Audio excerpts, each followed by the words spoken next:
Dear Nolan,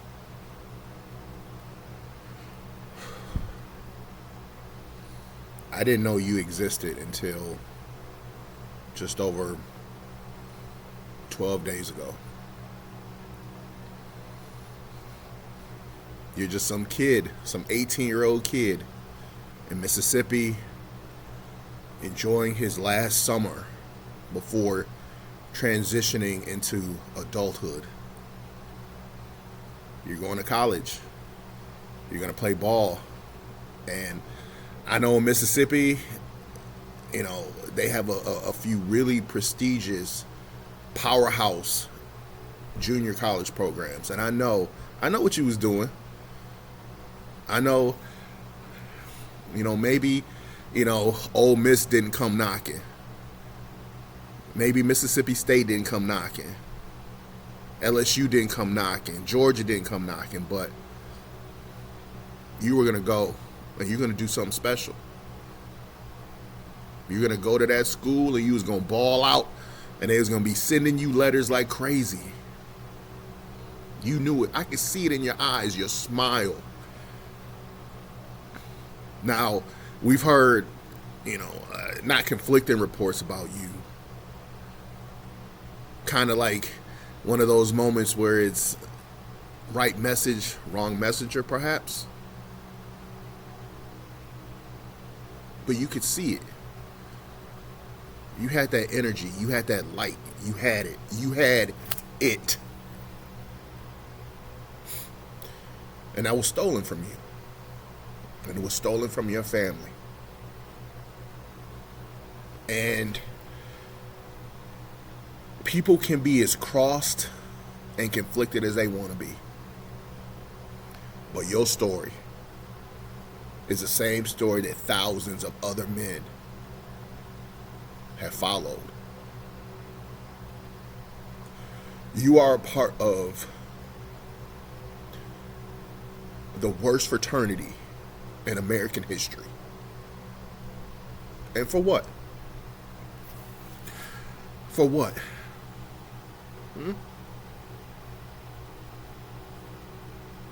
And what's so funny is people always say there in every bad thing there's a good thing. And I hate to say this. I really do, because it's a really, really messed up way of honoring your memory. But after you died, after you were murdered, other people, other stories have come out, recent stories that no one else heard of. Jared Jackson in Michigan at an EDM festival, they said that he committed suicide in his car. Daniel Irving in Texas, he went swimming with his friends. They jumped off of a bridge. He jumped in the water and he never came out. Did his friends try to help him? No. Did the friends notify authorities? No. Did they notify his parents? No. They took his clothes and destroyed them. Young black men, be careful. Parents of young black men, have that talk. Have it. Because they're going to ask you questions and you're going to say, no, the world has changed.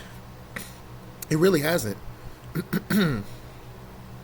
My friends and I used to talk. Oh man, graduating the year 2000, we thought the 21st century was this new frontier. That all the ills of the 20th century, the 19th century, the 18th century, they were going to be fixed. We were going to fix it. We were going to change. We were going to usher in a new culture in this world. And here I am, 25 years later, and ain't nothing changed. And in a lot of respects, we're worse. When I was 18 years old,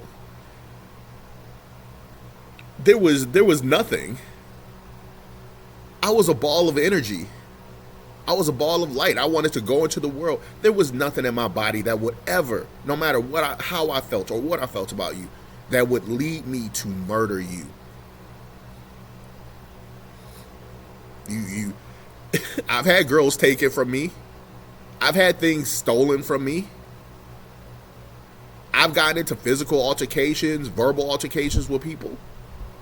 I never thought to murder them. It didn't even enter into my mind to go to that point. So Nolan goes out and he's having fun, and I agree, it probably started out great.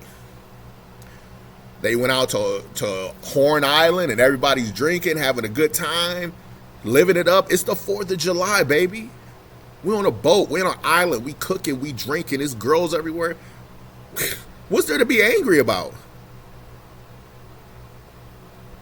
Then they say that you stayed back. But then there are also photos of you at 1 a.m. at a pool. Drinking. Still drinking. So what happened?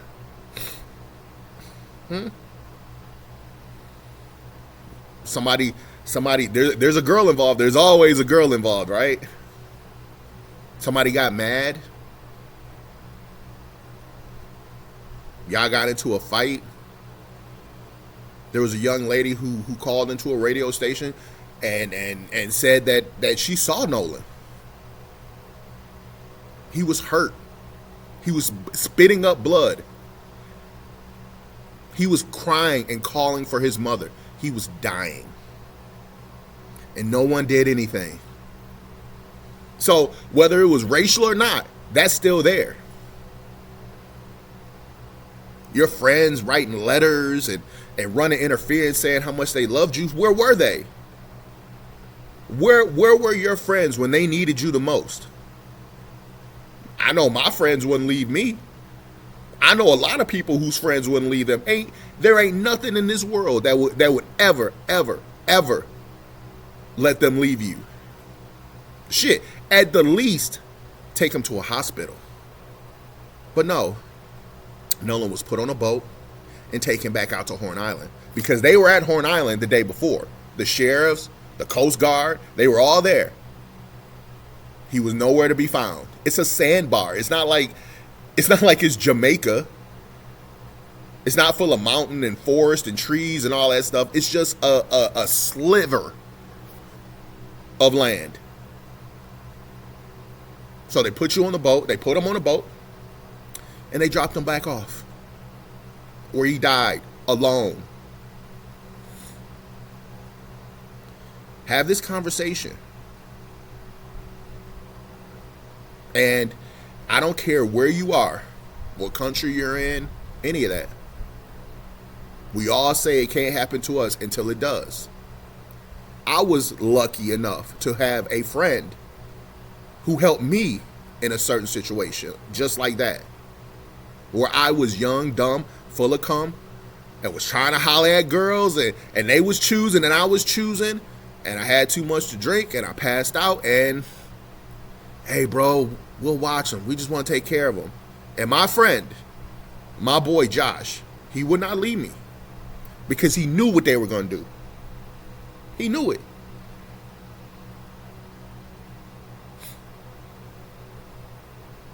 You see?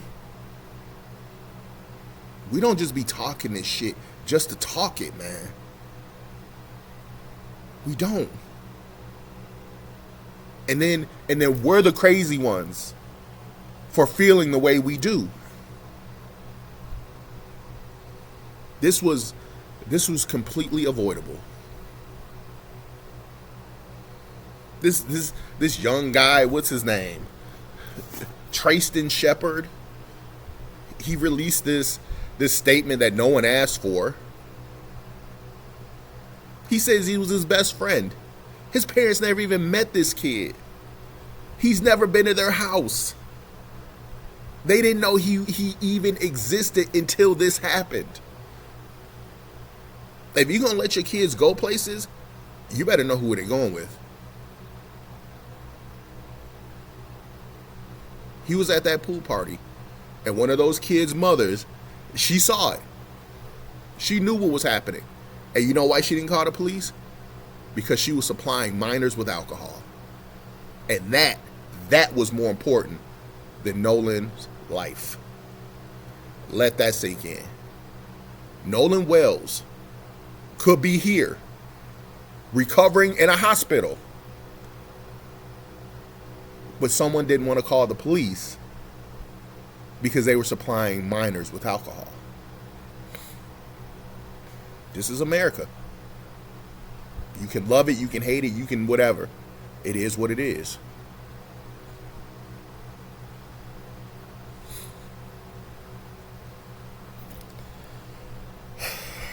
You know, I don't know what's gonna come of this case.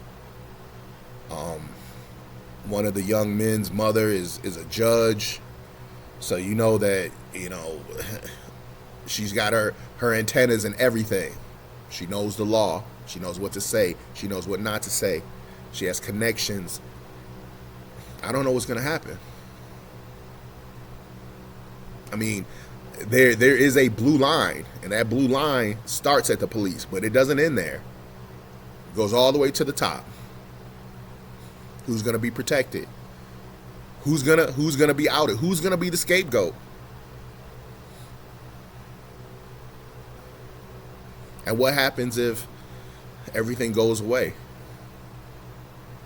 Because you can't say he was running through the neighborhood and he looked suspicious in a hoodie. You can't say that he was walking around a playground with a gun, with a toy gun. You can't say he was Jordan Crawford in a Walmart standing with his back turned getting gunned down. There's no extenuating circumstance here. Everyone says that Nolan was a good kid. Everyone. So what are you going to say? Nolan was he was a thug? He was a menace? He had it coming? I mean, shoot. 18-year-olds, man, they fight every single day. I guarantee it is 9 o'clock in the morning that there is 18-year-olds somewhere in this planet fighting. Multiple 18-year-olds fighting. That's what they do. That doesn't warrant murder, though. You don't beat somebody to death with a pole because you had a disagreement with them. 18-year-olds murdering people. Daniel Irving, the kid he went jumping with, off the bridge with, 19 years old. These kids, it's not there, man. It's not there. Because these aren't stupid mistakes. These are calculated decisions. These are people making conscious decisions to hide, to deceive, and to destroy. So, have that talk with your kids. Because I'm going to tell you this. If a white person went to an all-black event, ain't nothing going to happen to them. Show me the instance. Show me the instance of any of these cases, Nolan Wells, Daniel Irving, Jared Jackson, of a white person going to an EDM festival, going out to a beach or a party, or even going out to jump off stuff. You won't find it. Because Samuel L. Jackson, he said it years ago, 3 decades ago, when Die Hard 3 came out, and Bruce Willis was walking down the street with that sign on, and we all know what that sign said. And Samuel L. Jackson went and got him. He went and saved him. Why? Because you don't need those problems. You don't need that. Because certain people bring certain responses. So, you can't show me that. It's millions of videos. That might be an exaggeration, but at least hundreds of some white guy going into some black space, black event, dancing, and everybody's cheering him on and laughing. Yeah. Show me the inverse. Show me the opposite. And I'm not saying that that it doesn't exist, because it does. There are plenty of white spaces where black people are championed for their love of a certain genre or or whatever. I'm not saying that this is an exclusive thing, but show me the inverse. You won't. America has a lot of things that it needs to talk about, and it's not talking about it. And that really speaks to the fragility of our nation. Our nation is being held together by a shoelace, man. We have this dirty, dark history that we will not address. And there's this dirty, nasty underbelly that's always going to exist. Why are young white men more racist or just as racist as their grandparents? Young white men are turning to conservatism in droves, more than they have in the last 30, 40, 50 years. Why can't we address? And the thing is this: if we can't address without insults, then you had no point at all.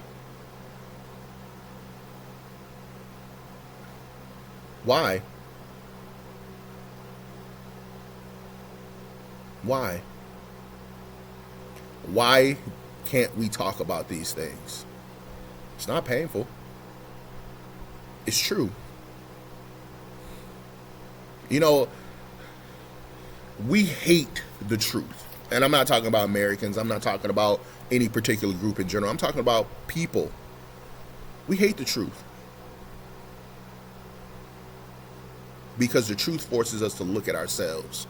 The truth forces us to accept realities that we're uncomfortable with.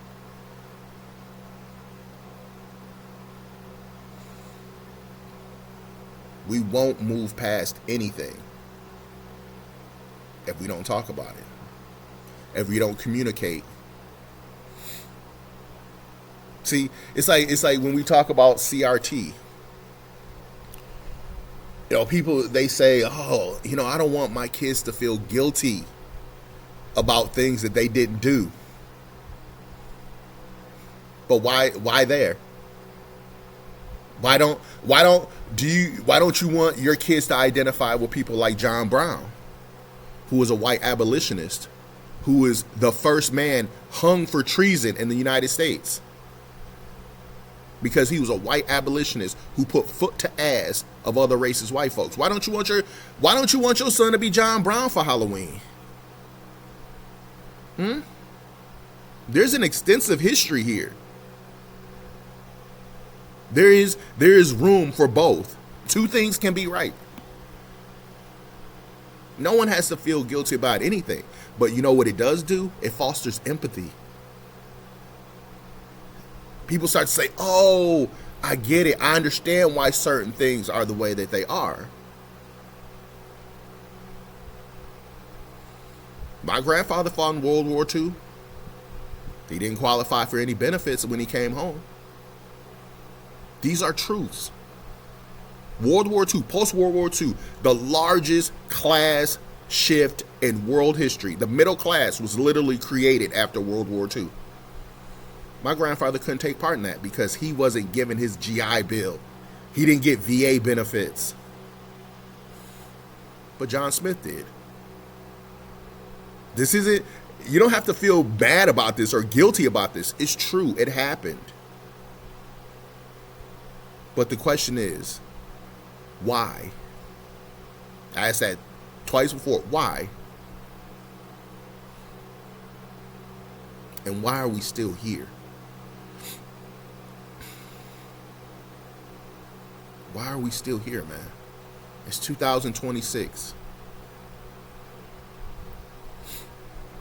The discomfort has to go away sometime. It can't last forever. Or, unfortunately, our country is moving backward, man. Ice.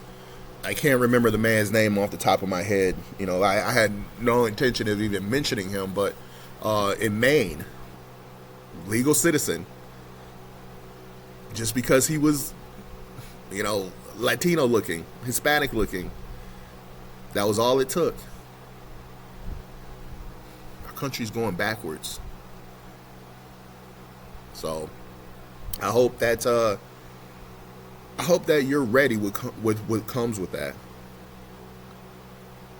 because there is no country, there is no empire that has ever gone away or fallen gracefully. It's always destructive. It's always catastrophic. And for all the American people or the people in the West who hate immigrants and hate immigration, I hope that you remember that. Because the initiative to keep the global South down can't last forever. And when the empire collapses, everything's coming for you. You drop a piece of bread on the ground in a park around a bunch of pigeons, and what happens? There you go. So, hope y'all had a good weekend. Or excuse me, weekend. I see. I'm not, bruh. I'm so ready for the weekend. With this heat, the wildfires. I mean, it's outside. It smells like somebody's barbecuing on my front porch. But yeah, I'm ready for the weekend, man. It's been a long week, and yeah. So I hope you have a great weekend. And as usual, tell your mom you love her. Tell your dad you love them. Tell your siblings, spouses, boyfriends, girlfriends, whomever. And most of all, tell yourself that you love you too. And rest in peace, Nolan, Daniel, and Jared. Peace.